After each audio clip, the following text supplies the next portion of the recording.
Eu saúdo a todos com a paz do Senhor. Amém. Vamos prosseguir nossa caminhada, né? Amém. Sem olhar para trás, sem duvidar, porque quando o povo estava saindo do Egito em direção à terra de Canaã, muitos olharam para trás, lembrando da cebola, do alho, daqueles condimentos deliciosos que tinham no Egito, né? Se lembrava da comida, do peixe que ele tinha com abundância. Ele só se esquecia dos açoites, da escravidão, não é? Mas tiveram lembrança e muitos deles tenderam a voltar. Outro grande grupo ficou no deserto porque duvidou de Deus. Quando aqueles 10 homens trouxeram aquele relatório de que em Canaã eles se pareciam como gafanhoto em relação aos habitantes da terra, aquilo trouxe um desânimo muito grande e duvidaram de Deus. E toda aquela geração ficou prostrada no deserto. Bom mesmo é quando nós podemos fazer como Josué e Caleb, que olha as possibilidades que existem em Deus, que pode nos levar até a terra prometida. Esta deve ser a nossa postura, a nossa posição. O Senhor declara que a minha alma não tem prazer na vida daquele que retrocede. E nós não somos como os demais, né? Que olham para trás. Precisamos olhar sempre para frente. Amém. Para o alvo, para o prêmio da nossa vocação, que é em Cristo Jesus. Amém. Nele não existe dúvida. Não é um alvo que sai do lugar. Você simplesmente retesa o seu arco e atira a flecha em direção ao céu. E com toda certeza estará seguro em todo o sentido da sua vida. Graças a Deus. Nós vamos prosseguir nossa meditação na Escritura Sagrada, naquilo que tem sido o nosso objeto do nosso estudo aqui durante este mês, tratando sobre as questões da família e outros assuntos que são interessantes na nossa vida. A Bíblia declara que Deus ele colocou o universo no homem. O homem praticamente ele tem dentro de si o conhecimento do universo inteiro. Agora, só não temos a possibilidade de abarcar, de conquistar o universo inteiro, porque ele é insondável. Mas ele nos colocou no mundo, e neste mundo nós temos uma participação muito forte, né? Como empresário, como um executivo, como um político, como um pastor, como uma dona de casa, como uma empresária. Enfim, estamos aqui neste mundo para fazer a nossa parte, né? Independente do meio do mundo que ele nos colocou, nós também fazemos parte de um núcleo familiar. Nós temos praticamente a nossa casa, a nossa família, filhos, netos, marido, esposa. E esse núcleo familiar praticamente se torna o nosso universo. Você sabe que todo soldado, quando vai para a batalha, ele sempre tem um local onde se guarda o arsenal, onde se guarda a munição, onde se guarda as armas de guerra, né? Existe sempre um local estratégico para isso. Chega lá, acabou a munição, ele volta aqui e torna a abastecer o seu fuzil, canhão, metralhadora, seja o que for. Assim também, irmãos queridos, é a nossa casa. Você tem os embates da vida lá fora. Você tem os problemas a enfrentar lá fora.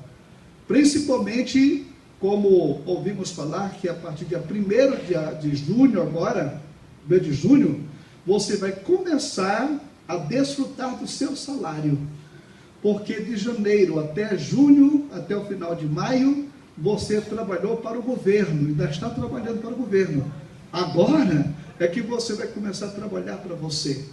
Você imagina o que significa enfrentar uma situação calamitosa como esta? E ainda tem um ex-presidente da República que começa a criticar a igreja, falando mal do dízimo, né? Então, ele ouviu também uma porção de coisa, porque quem fala o que quer, vai ouvir o que não quer, né? Então, nós observamos que este é o mundo que nós temos que enfrentar lá fora. Mas, de vez em quando, você vem aqui em casa, reabastece a sua vida, reabastece a sua atitude, a sua ação, o seu comportamento. Você vai reabastecer para poder fortalecer e enfrentar a situação lá fora, né? E nesta manhã nós queremos falar sobre a questão das atitudes e das nossas ações, de maneiras positivas ou negativas, como é que elas podem interferir no nosso crescimento ou abatimento, no nosso progresso ou derrota. Vai depender muito do tipo de atitude que você toma em relação a certas coisas, né? Principalmente relacionado à família, à sua casa. Quando nós olhamos aí fora e vemos famílias sendo destruídas, pessoas que estão se acabando, e precisamos hoje mais do que nunca cuidar daquilo que é nosso. Deixa que o vizinho cuida do dele, o irmão vai cuidar da parte dele, nós vamos cuidar da nossa parte. Eu queria que você lesse comigo no livro de Salmo, Salmo 42, o Salmo de número 42, e os versículos de número 5 e 6. Salmo 42, versículos de número 5 e 6, que nos declara o seguinte: por que estás abatida, ó minha alma? E por que te perturbas em mim? Espera em Deus, pois ainda o louvarei pela salvação da sua face. Ó meu Deus, dentro de mim a alma está abatida, por isso lembro-me de ti desde a terra do Jordão, desde os Hermonitas, desde os nossos montes, eu me lembro de ti. Irmãos queridos, crises, todos nós estamos sujeitos a elas. Dificuldades, não tem pessoa que esteja isenta neste mundo. Problemas é o que não faltam na nossa vida.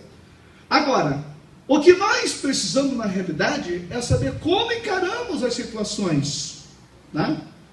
Qual é a atitude que nós podemos tomar em relação aos problemas e às dificuldades que se nos apresentam a cada momento, tá? Os problemas são inevitáveis. Agora, a angústia, ela é opcional. Você pode se angustiar com um problema, com uma dificuldade, mas você também pode tirar proveito das dificuldades para dar a volta por cima de uma maneira toda especial. Certa ocasião, duas senhoras estavam conversando e elas estavam lamentando a situação precária que estavam vivendo, porque ambos os maridos estavam desempregados. Um estava desempregado há 2 anos. E a senhora, a esposa desse marido desempregado, ela começou a conversar com a outra e disse: olha, há 2 anos que não é desempregado. O nosso dinheiro é coisa muito escassa. Mas sabe o que aconteceu? Para eliminar custos, eu tive que cortar a televisão a cabo. Ou seja, limitamos a televisão em casa. Conclusão, com isso, sobrou tempo para nós conversarmos, coisa que não fazíamos mais em casa. Porque ao chegar em casa, ligar a televisão, ficar olhando para aquilo o tempo todo, cadê a conversa? Cadê o diálogo? Cadê o encontro com a família, com os filhos? Então, esse problema foi realmente muito benéfico para a nossa família, para a nossa casa. Você acredita? Nós tivemos que vender os 2 carros que nós tínhamos, porque não podíamos pagar a gasolina, não podíamos pagar as taxas do carro, né? O IPVA e outras coisas mais. Mas com isso, o meu marido agora vai a pé para o emprego e eu vou para a pé para a escola. Olha, estamos fazendo um Cooper diário, sem problema, sem dificuldade. Como é que nós estamos encarando nossos problemas?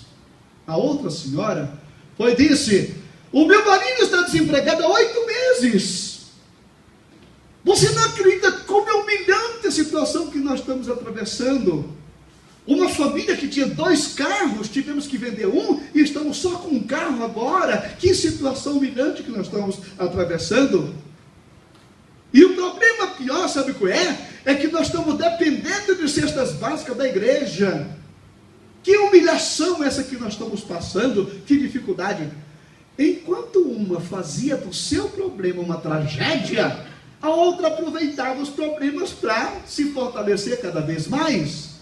Como é que nós estamos? Qual é a nossa atitude em relação às situações que se apresentam? Hein? Numa cidade do interior tinha uma família. E aquela família, ela tinha uma vaquinha. Aquela vaca era que sustentava a família. De manhã se ordenhava a vaca, tirava o leite que dava para sustentar a família, e o restante se vendia para comprar o pão, comprar o arrozinho lá adiante, né?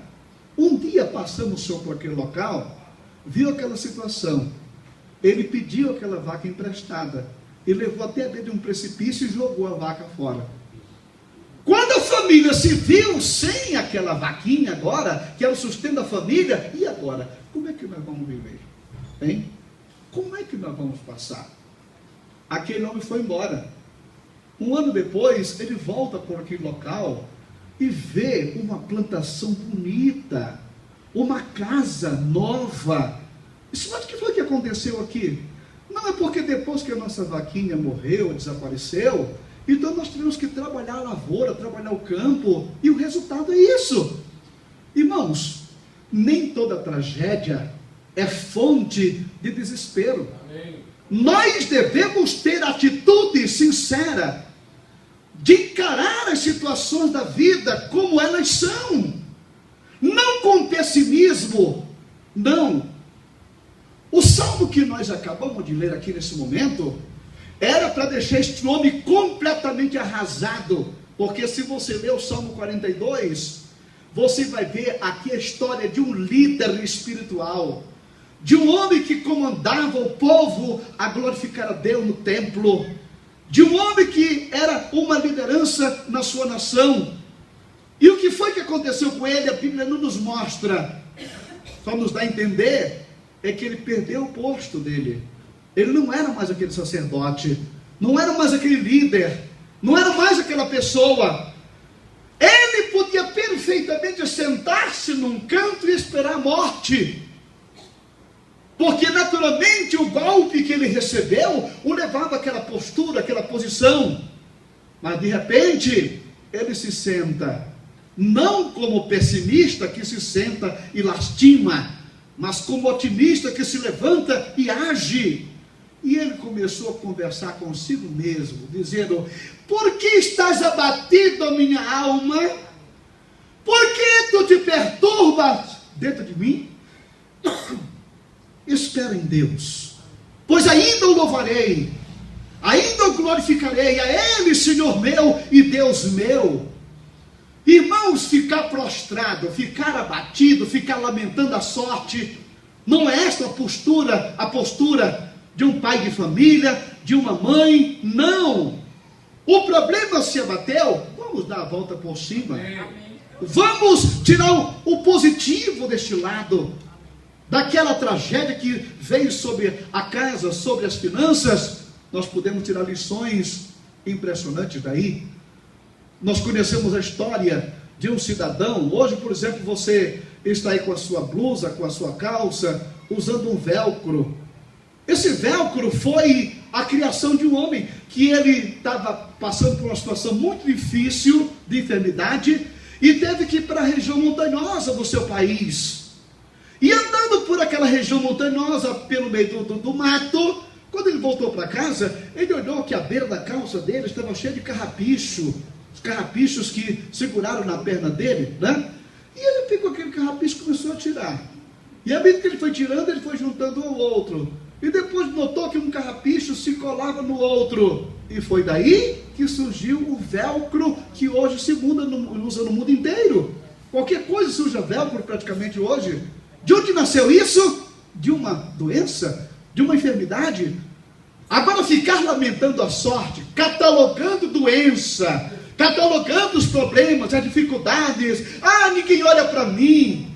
Não, irmão querido, nós precisamos saber que nós temos aqui dentro algo especial. Amém. Dentro do homem existem recursos que ele não lança a mão de 1% sequer daquilo que é possível ele fazer.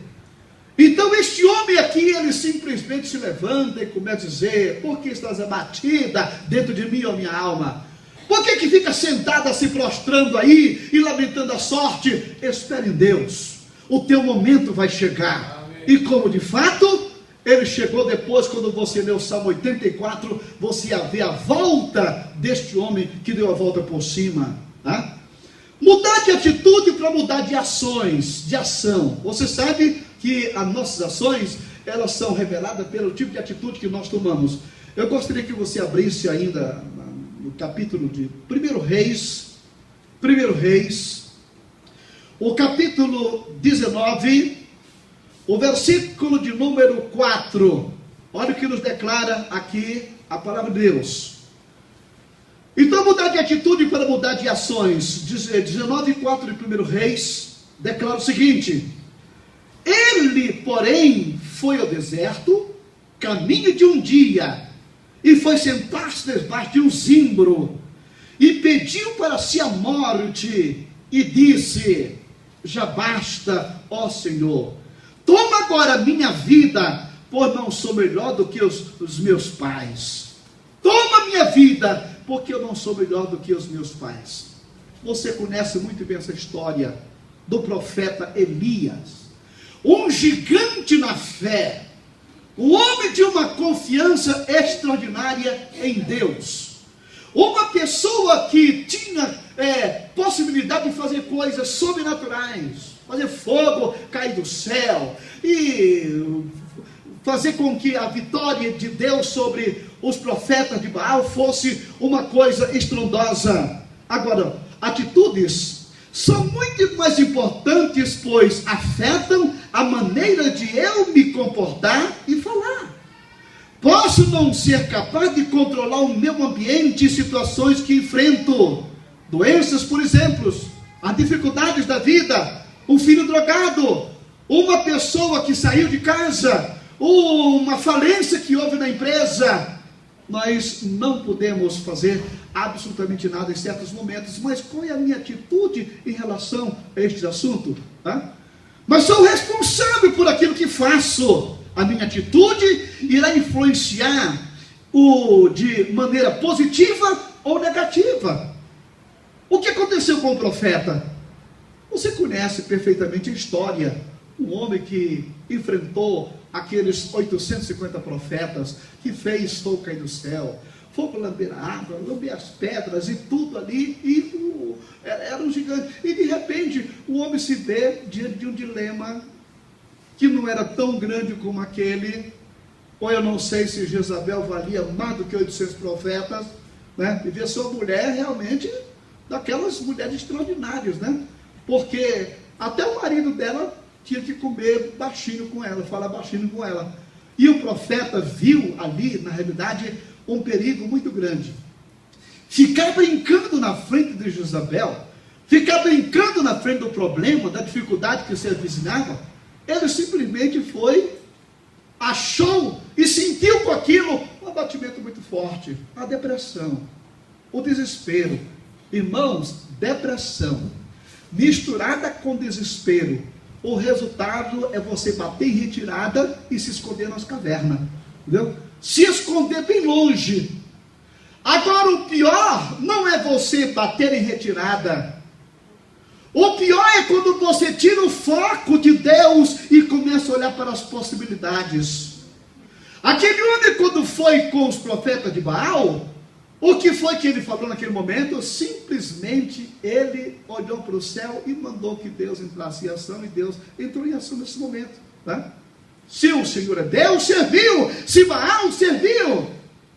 E naquele momento ele clama ao Senhor, e o Senhor o atende sem nenhuma dificuldade. E a vitória do povo foi de maneira extraordinária. E de repente este homem se vê de outro problema. Só que aconteceu o quê? Quando Deus chegou lá e falou com ele, qual foi a sua resposta? Ah, Senhor, todos abandonaram e só eu fiquei. Só eu fiquei. Eu esperava, eu contava com outros profetas que me ajudassem nessa hora. Eu gostaria que outros viessem me auxiliar nesse momento de dificuldade. É um pastor que não olha para minhas necessidades. É aquele irmão vizinho lá que não vem na minha casa me visitar. É o patrão da empresa que não me dá o aumento salarial que eu preciso. Começamos a olhar para as possibilidades que não tem água, que não são fontes corretas, que não tem a resposta que nós precisamos. Tiramos o foco do Deus que pode para o homem e suas impossibilidades. Só eu fiquei por profeta. Se este homem tivesse a mesma visão que ele teve quando enfrentou os profetas de Baal, quando ele clamou a Deus e Deus respondeu, meu filho, Jezabel para ele seria uma formiga esmagada na unha de Deus.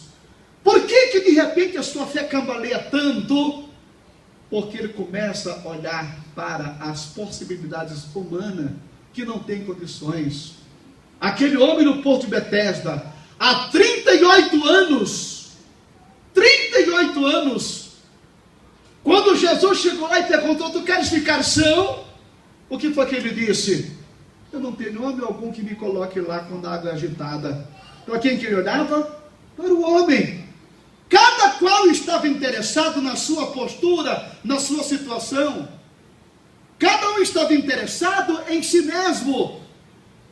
Você acha que alguém ia para a beça daquele poço, aquela lenda que acontecia ali, para ajudar o outro? Não, só ia lá quem precisava. E é nós que estávamos ali atento ao seu dilema.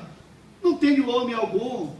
Meu querido irmão, quando nós começamos a tirar o foco da nossa vida de Deus e colocamos no homem, nós infelizmente vamos cair.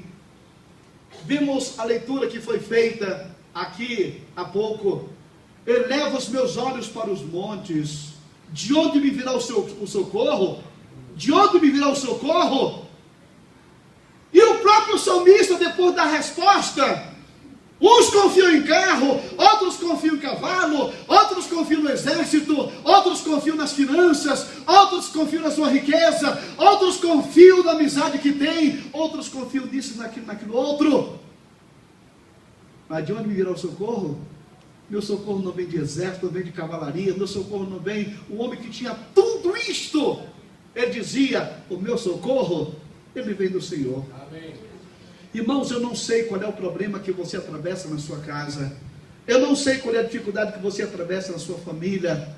Eu só sei dizer uma coisa, nós não podemos perder o foco. Nós temos que mudar a nossa atitude para que as nossas ações, elas sejam ações positivas, corretas, vencedoras, conquistadoras. Precisamos, pegue as impossibilidades e use ela como degrau para subir na vida. É o que nós precisamos fazer, tá? Além do mais, nós precisamos verificar, em terceiro lugar, a nossa influência, ou a receber a influência positiva. Abra a sua Bíblia, que já está aberta, em Efésios capítulo 5, versículos 1 e 2. Verifique aqui o que nos declara a palavra de Deus na carta aos Efésios, capítulos 1 e 2.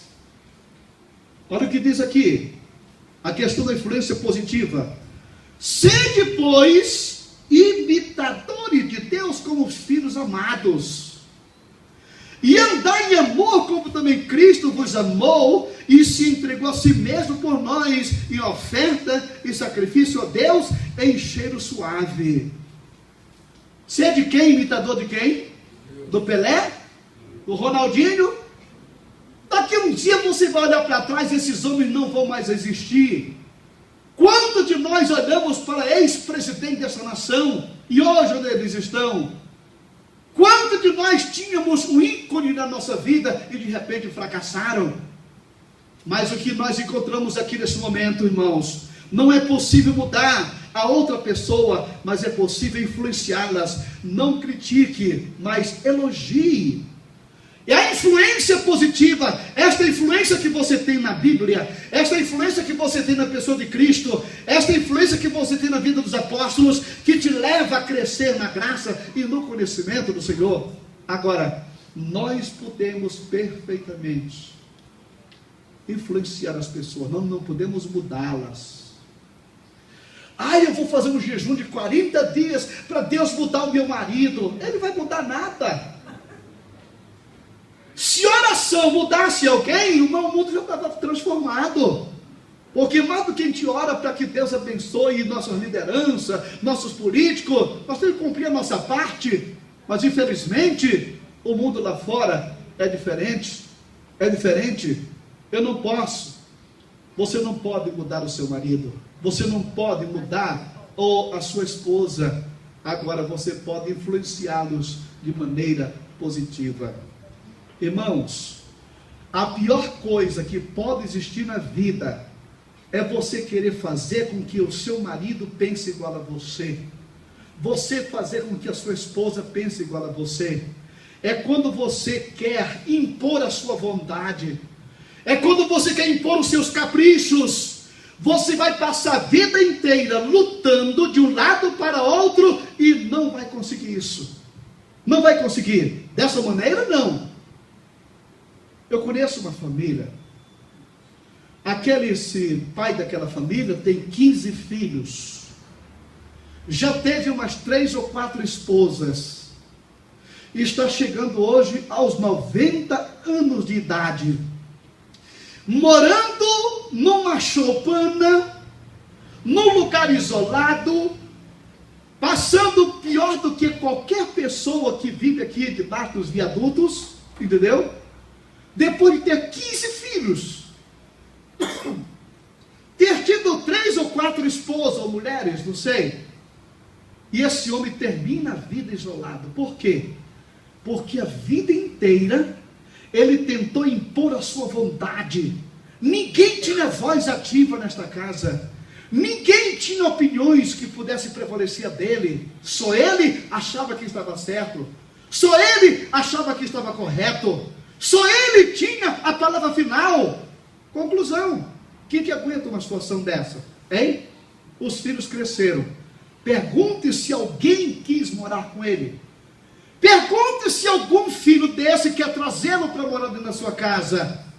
O homem está acabando os seus dias totalmente na solidão, justamente porque nunca soube se render, nunca soube reconhecer que o outro também tem possibilidades.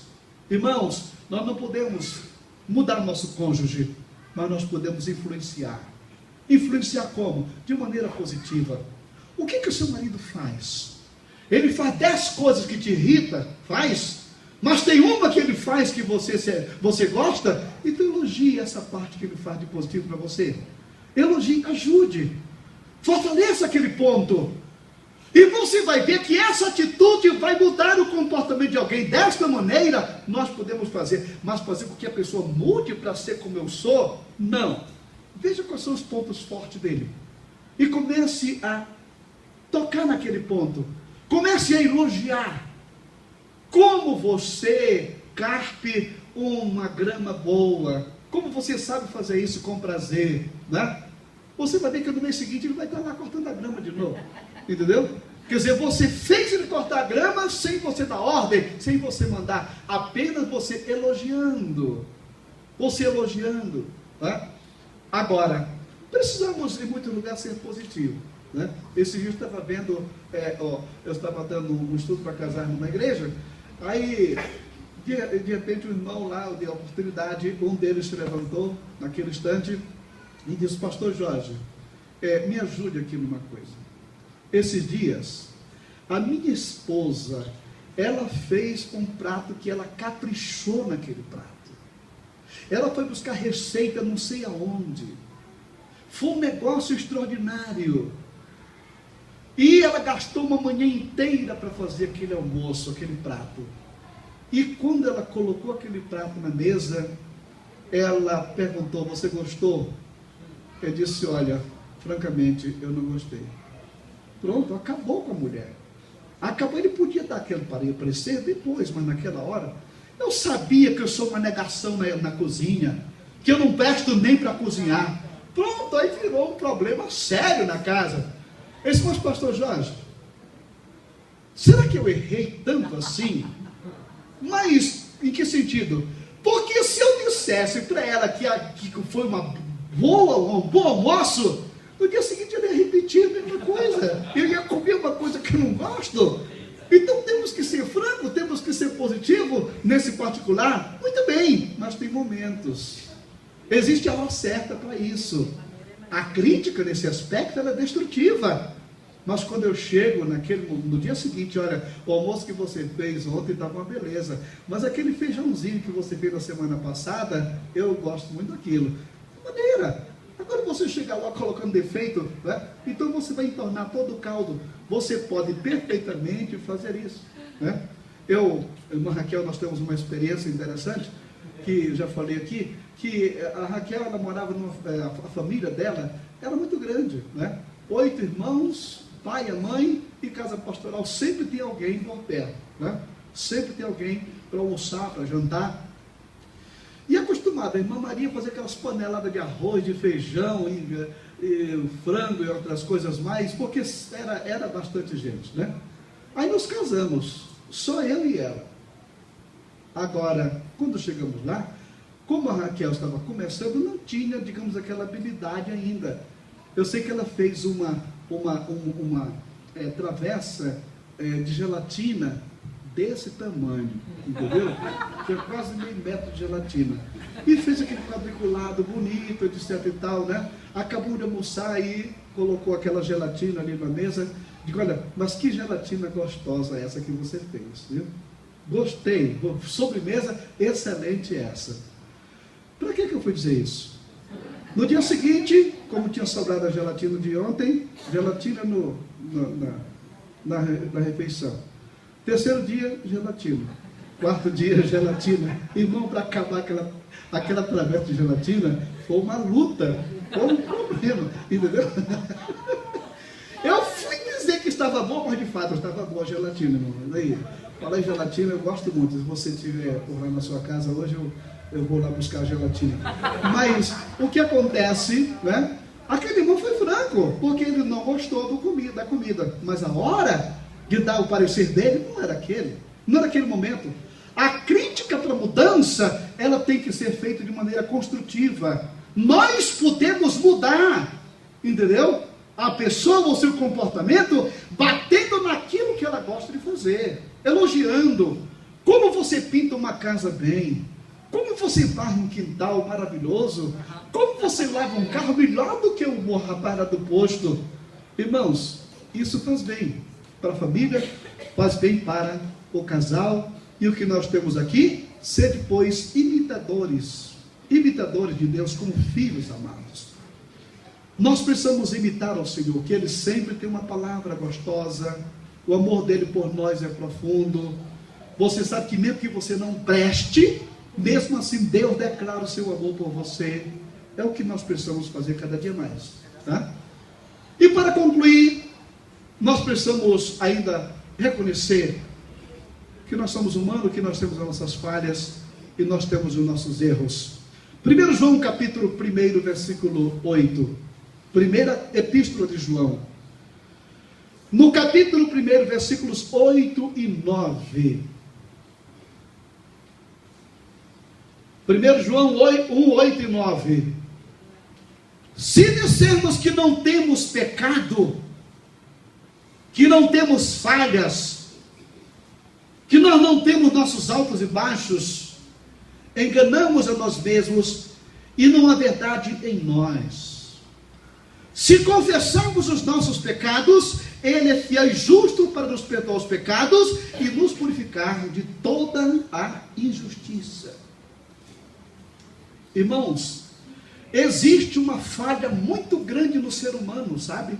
Sabe qual é a falha? É de você querer sempre criticar os outros naquele ponto que você é forte, naquilo que você sabe fazer, naquilo que você é um expert, naquilo que eu sou forte, eu começo a criticar os outros. Eu não faço desse jeito. Eu não sou assim. Se eu fosse fazer isso, eu faria de tal forma assim, assim, assim, assim. Mas, irmãos queridos, quando nós tomamos essa atitude na nossa família, quando nós queremos apontar os erros dos outros, porque nós somos fortes naquilo, se você observar, na hora que você aponta o dedo para lá, existe 3 apontando para você aqui atrás.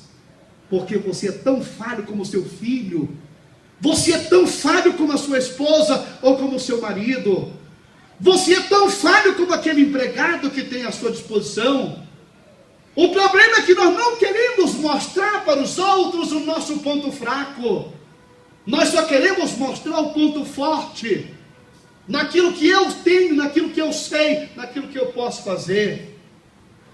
É preciso que você reconheça isso. Eu tenho visto esses dias o Marcelo, para quem não ouviu ainda o Marcelo pregando, ele está na 580 AM, lá de Americana, que você pega muito bem aqui em Campinas. AM 580. Ou pela internet você vê ali a radiovocê.com.br, radiovocê.com.br, e lá às 10 às 11 horas da noite você pode ouvir. Eu ouço o Marcelo pregando. Tem dias que ele prega uma mensagem que é uma coisa fabulosa, mas tem dias que ele vem com uma mensagem que eu notei que faltou leitura do texto, alguma coisa assim, né? E sempre ele liga para mim: pai, o que é que o senhor achou disso, aquilo outro? Irmãos, não é porque eu sei pregar, eu acho que eu sei, porque na realidade, num grupo de 100, eu devo estar entre eles aí, entendeu? Mas o que é que eu posso observar? Que o meu filho está em formação. Eu posso perfeitamente dizer assim: a sua mensagem de hoje não serviu para nada. Eu estaria matando uma pessoa. Mas eu posso dizer: olha, ontem você pregou uma mensagem que, olha, eu tiro o chapéu, mas não critico aquela do dia de hoje. Entendeu? Nós precisamos saber, irmãos, entender que naquilo que você é forte, você pode criticar os outros. Mas por que na hora que você tem os seus pontos fracos, os seus defeitos, por que você não toca neles? Porque você não quer se humilhar, você não quer mostrar que você é frágil, você não quer mostrar que você tem defeito, então só queremos mostrar o nosso ponto forte. Irmãos, pega o seu filho assim por baixo e levante ele, não machuque o ego da criança. Menino dá dor de cabeça, criança tem problema, criança tem dificuldades, elas têm formação ainda. E o pior de tudo é quando eu pego a criança que está aqui perto de mim. Eu com 1,80 m, a criança lá com 50 centímetros. Eu baixo o dedo aqui: você tem que ser como seu pai. Olhe para sua mãe. Irmãos, isso é acabar com uma criança. É acabar com uma pessoa. Mas aquilo que a criança fez de bem, né? Eu vejo, por exemplo, a Vitória lá em casa, chega lá e: vô, me dá aqui um papel, me dá aqui um lápis, eu vou desenhar. E ela pega o lápis e mexe para lá e para cá e diz: mas Vicky, que flor bonita, o que é que você quer fazer daqui? Né? Eu não vou chegar e dizer: mas que rabisco que você está fazendo, gastando o papel do vô aqui, com essas tolices. Não, irmão, nós temos que descer ao nível da criança para levantá-la e não criticá-la, não machucá-la, não derrotar o seu ego. Mas isso é válido não apenas para a criança que está em formação, como para o adolescente, né, que hoje está aí dando dificuldades, porque recebe uma gama de informações da televisão, da internet, e temos uma dificuldade hoje de criar filho, porque os nossos filhos hoje, nós não temos mais o privilégio de criá-los à nossa moda, ao modo da nossa família, porque existem dezenas de informações de outras famílias em cima da cabeça dos nossos filhos. O que nós precisamos saber é orientá-los como enfrentar essa situação lá fora. Isso faz parte da nossa vida, irmãos. Isso faz parte do nosso dia a dia. Nós precisamos entender que nós estamos aqui. Existem muitos formadores de opiniões por aí, que estão querendo tirar as Bíblias das bibliotecas públicas. E no momento em que a Bíblia sair do panorama, no momento em que a Bíblia sair de circulação, o povo vai ser orientado por quem? Pela mídia, pela internet, pela televisão, pelos meios de comunicação. Tire a Bíblia da sua casa, tire o seu culto doméstico dentro de casa, que o seu filho vai ser orientado pela dona Xuxa, pelo seu Faustão e pelo seu que lá, porque é pessoas que não têm nada para dar.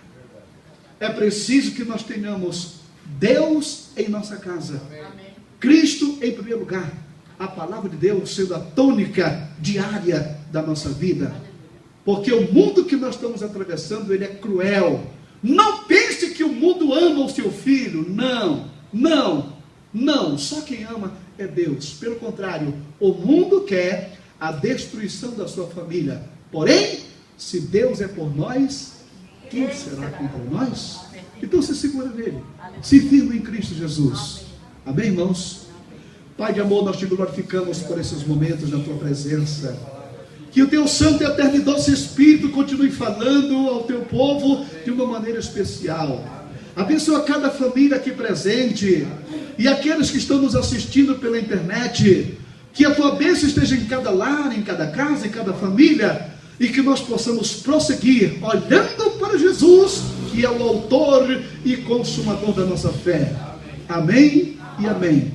Deus abençoe os irmãos. Amém. Obrigado.